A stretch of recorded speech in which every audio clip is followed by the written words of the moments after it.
Face-Offs. Welcome back to another video, and as you can tell by the title and by what's in front of me, we are going over the East Coast Dies Weapon X Face-Off head. Yes, you heard that correctly. We are reviewing the East Coast Dies Weapon X Face-Off head. This thing has been blowing up all over social media for the past few months now, and tons of questions have been asked about this head, and I'm going to try to answer as many of those as I can today in this video. I'm going to go over the specs, how it looks from different angles when we face off with it, and of course, what other heads combined together feel like this one. I've had this one in particular for about 6 months now, so I have a pretty good understanding of how this head reacts and feels throughout the face-off. So enough of me talking, let's get right into it. Now, this head was designed to be for the face-off stay-on athlete, so there are features in this head that you wouldn't normally see in a traditional face-off specific head. This is intended to be able to use as a face-off head and then stay on the field with it, so just keep that in mind. Let's go ahead and cover the specs for the Weapon X. Now, I am going to use this head to go over all of those.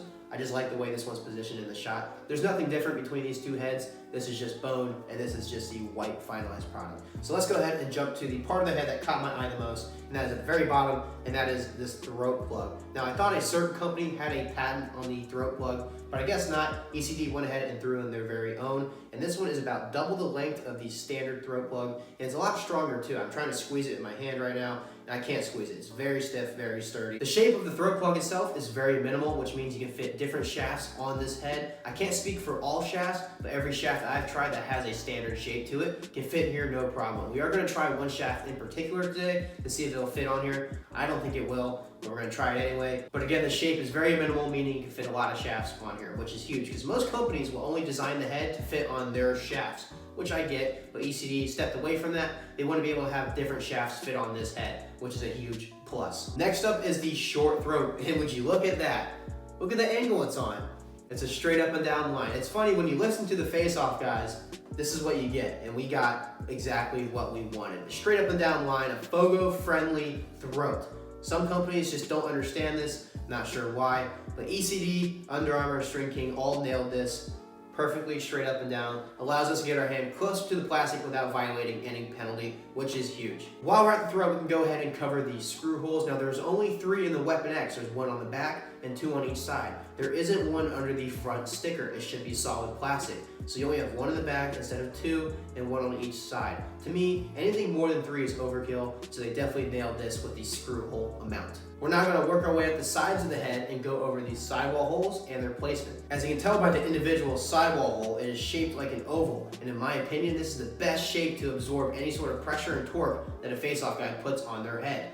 Any other shape will run the risk of a crack in the sidewall hole. Now, the 2F got away with using square sidewall holes because the head doesn't flex in a crushing manner. It's more of a straight oblique style. Since this head does kind of crush in on itself, which we'll cover later on in the video, it needs to have a strong sidewall hole shape that will absorb the torque and crushing feature. Now, the oval is the best shape to use, and ECD definitely nailed that with this. Now let's go to the very top of the head, which is easily the most important part for a face-off stay-on head, and that is the scoop. In order to do more than the face-off, you need to have a good scoop to pick up ground balls, to pass, to catch, and to shoot. And ECD really made sure that they had a strong scoop in this head. It is very comparable to the Dual 2 scoop and the Mark IIF scoop. There is a recessed area along the back side of the scoop to help protect the top string from being frayed. Now let's cover the most eye-catching and easily the most controversial part about this head, and that is the sidewall struts and their layout. A lot of people were on the fence about this head being asymmetrical, since most heads on the market now that are doing really well are symmetrical on both sides. So why would ECD use an asymmetrical design in their face-off head?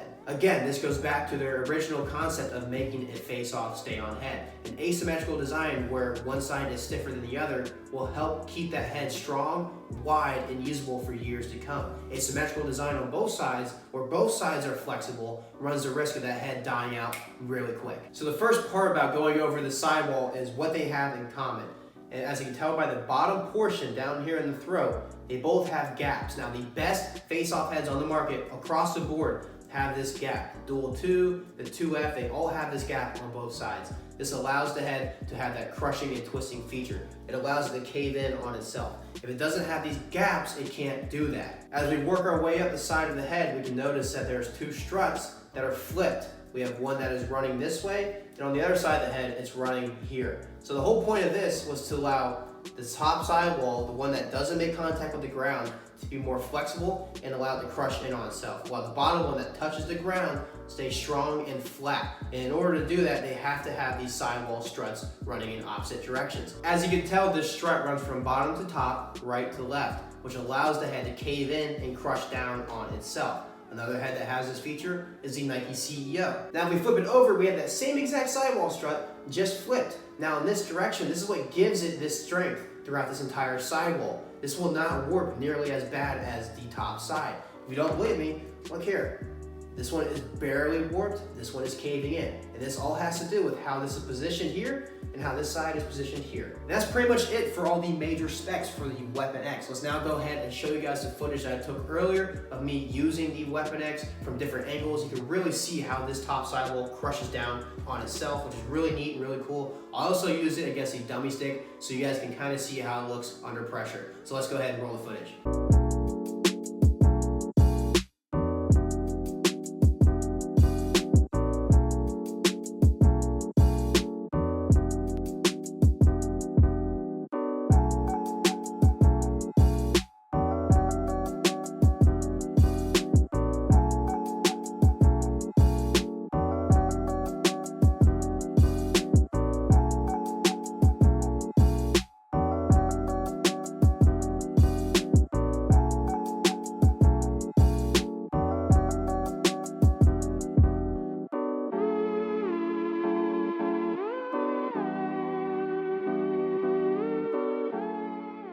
As you just saw, the head does a phenomenal job of crushing down onto the ball. It really does allow you to exert all your force and pressure down into the head, and it doesn't really fight you off. With that being said, I hope you all can agree on this, that the Weapon X feels nothing like the Mark IIF.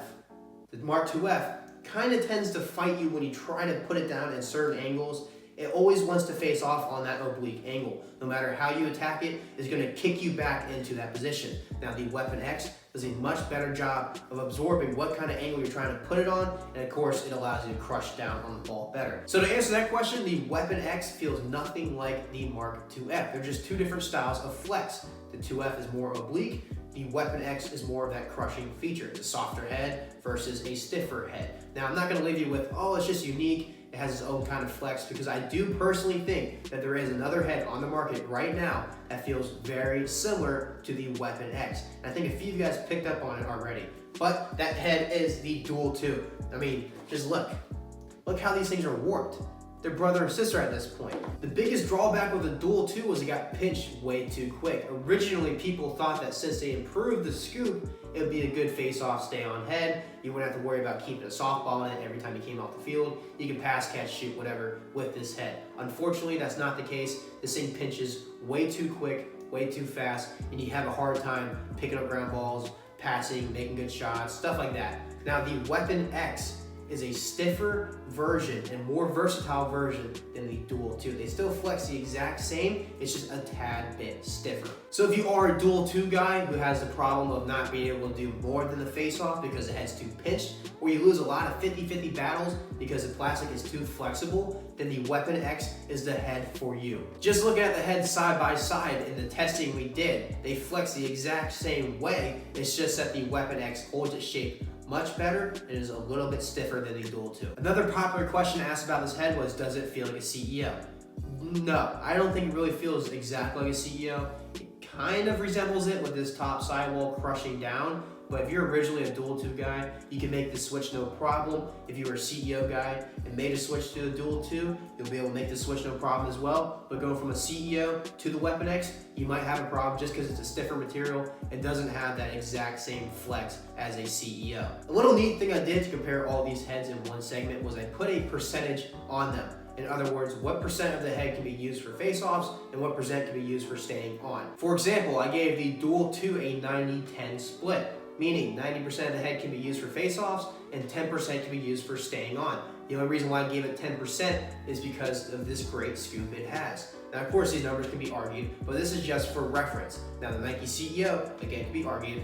is a 95-5 split in my books, meaning 95% of it is used for face-offs and the other 5% is used for staying on because that head gets so warped so quickly. Now on the other end of the spectrum, we have the Mark IIF. Now I gave that head a 50-50 split, meaning 50% is good for staying on, 50% is good for face-offs. Now for the Weapon X, I gave it a 60-40 split. Some will argue a 70-30 over time when the head breaks in more, but that 60 and 70 is for face-offs, and that 40 and 30 is for staying on. Obviously, this head does a much better job of crushing down on the ball than the 2F, which is why I didn't give it that 50-50 split. It leans more towards the dual 2 side, where that whole crushing feature is added in, but it still has that 40% of backbone to stay strong and to be able to use the head more than just a face-off. Obviously, these percentages aren't exactly accurate. It was just so I can put some sort of visual on each head so we can compare them all at once and see where the Weapon X fits in that line. And before I forget, this is the shaft that we were gonna try to put the Weapon X on, and that is the String King Composite Pro Face-Off shaft. I'm not even gonna try to push it any further. It doesn't fit, so don't even try it.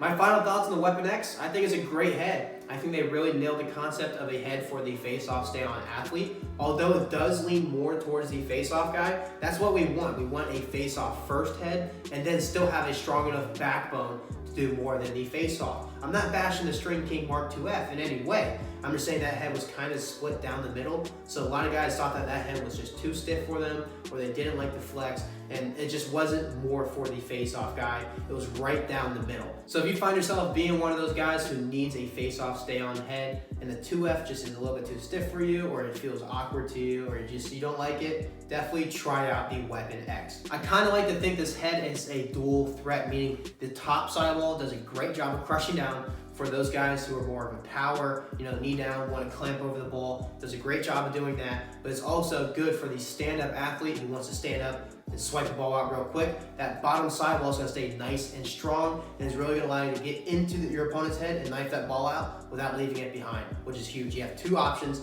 in one head. This head will do great for all levels of play. Even in college, more and more guys are focusing on doing more than just the face-off. They need a head that they can pick up a ground ball with, pass, catch, and shoot with as well, without sacrificing the face-off aspect of the head. Even down to the little kids, the kids that play midfielder 99% of the time, and that 1% they take a face-off just because their team doesn't have a specific face-off guy, which I don't recommend. This is the head for them as well. This is a great head for all levels of play across the board. Yes, I will be adding this head to my gear bag. It will be actually replacing a head I have in there now. I'm not gonna put any names on it, but I will be replacing it, and I will be using this head for a very, very long time. And that wraps up this video. Hope you guys enjoyed it. If you have any questions on the ECD Weapon X face-off head, or any questions in general, be sure to leave them in the comment section below. Huge shout out to ECD and Greg Beast for designing this beautiful masterpiece. God, great looking head, great performing head, and it's really gonna take over the market. It's gonna be one of the most dominant heads out there, and it's really gonna help grow the face-off, stay-on athlete, which is huge. And again, thank you ECD for sending me all these beautiful heads. It's been an honor to test them out for you.